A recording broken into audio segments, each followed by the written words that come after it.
Hay, anong saklap na hatiit sa kulungang malupit? Ito ay silid ng kulungkutan. Tila kailan lamang kasakasama ko si Ama. Temujin! Bilisan mo na yan. Kailangan natin magmadali. Bakit, Ama?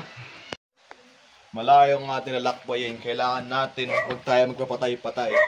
Mahalaga ang ating sasadyan. Ha? Nagugulan ako sa'yo, Ama. Kanina ka pa nagmamadali. At sinasabing mahalaga ang ating sadyang pupuntahan. Ano ba iyon? Siya na taong gulang ka na. Sa edad mo na yan, kailangan mo na bumili na iyong asawa. Pero Itay, masyado pa akong bata para sa bagay na yan. Ang kasal ay isang matatanda lamang. Abat ang batang ito. Hindi naman ibig sabihin na pag ikaw ay nakapili na iyong babae papakasalan, kayo agad ay magsasama-sama. Simpleng pamimili lamang ang iyong gagawin at pangakong papakasalan mo siya. Ha? Ganun po ba yun? Oo na, tayo ay nabibilang sa tribong Brihigin. Kaya ikay kailangan mo pumili ng iyong mapapangasawa sa tribong Merit. Ha? Bakit sa tribong Merit siya kailangan magmula? Hindi naman yun ang ating tribo. Akin kasi ang aking atraso sa tribo na yun. Kaya sa ganitong paraan ako ay makakapawi sa kanila. Sa tingin mo ba, Ama, sa ating gagawin, ay kakalimutan nila yon ng ganun-ganun lamang? Hindi ko alam. Pero tingnan natin kung ano mangyayari. Mas mabuti may gawin tayo kaysa wala. Kung iyan po ang tingin ninyo'y tama. Sa maliit na nayong liblib na kinatatayuan ng ilang kabahayan. Magpahinga muna tayo, Temujin. Tama yan, Ama. Napagod na rin ako. Maglilibot muna ako sa paligid. Mag-ingat ka, Temujin. Huwag kang masyadong lalayo. Mapapadpad si Temujin sa isang dampa kung saan nakatira ang dalaginding na si Borte. Mabibigla siya sa di inaasahang pagbagsak ng pinto ng kanilang kusina na likha ang aksidenteng pagkabuwal ni Temujin.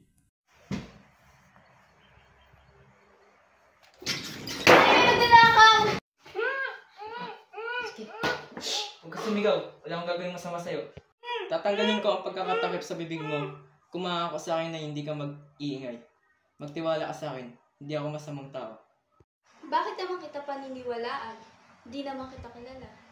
Kahit di mo ako kilala, kaya kong patunayan sa'yo na ako'y mabuti. Aber, paano mo mapapatunayan yung sinasabi mo? Sige nga. Basta ba di mo ako pagkatawanan sa sasabihin ko sa iyong patunay? Tignan natin. Handa ka. Anong hinihiti mo dyan? Sabi mo wag akong tatawa. Ikaw lang pala ang tatawa dyan. Ito na, handa ka na ba? Kanina pa, ang bagal mo naman. Nais ko sana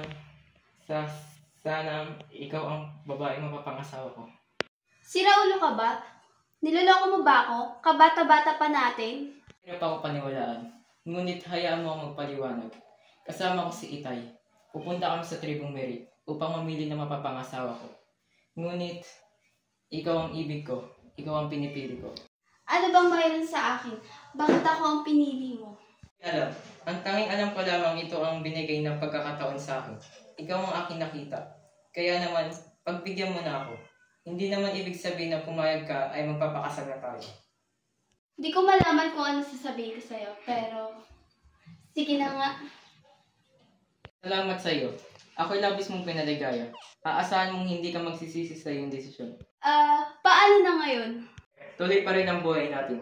Pero darating ang panahon na tayo mamumuhay sa iisang buong. Magkatuwang naaarugain ang ating mabubuting anak. Ulit. Pero matagal pa iyon. Oo, pangako. Babalikan kita pagkatapos ng 5 taon. Halika, puntahan natin si Ama.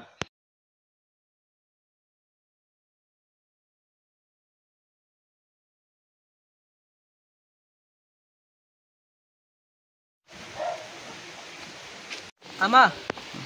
Mapapaharap at magpapalipat-lipat ang tingin sa dalawa pati sa kanilang kamay. Sino siya? Bakit? Ama, siya po yung babaeng napili ko. Si Borte. Magandang hapon po. Kamusta po kayo? Pero Agarang magsasalita. Po sa pagdedesisyon ko nang hindi nagpapaalam sa inyo. Pero buo po ang loob ko sa aking ginawa. Sana'y maunawaan niyo po.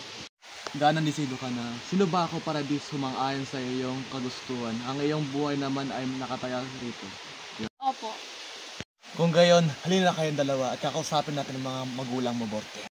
Matapos makipagkasundo sa mga magulang ni Borte, ang mag-ama ay naglakbay pa uwi sa kanilang dampa sa malayong nayon ng Mongolia. Si Temujin ay si Genghis Khan.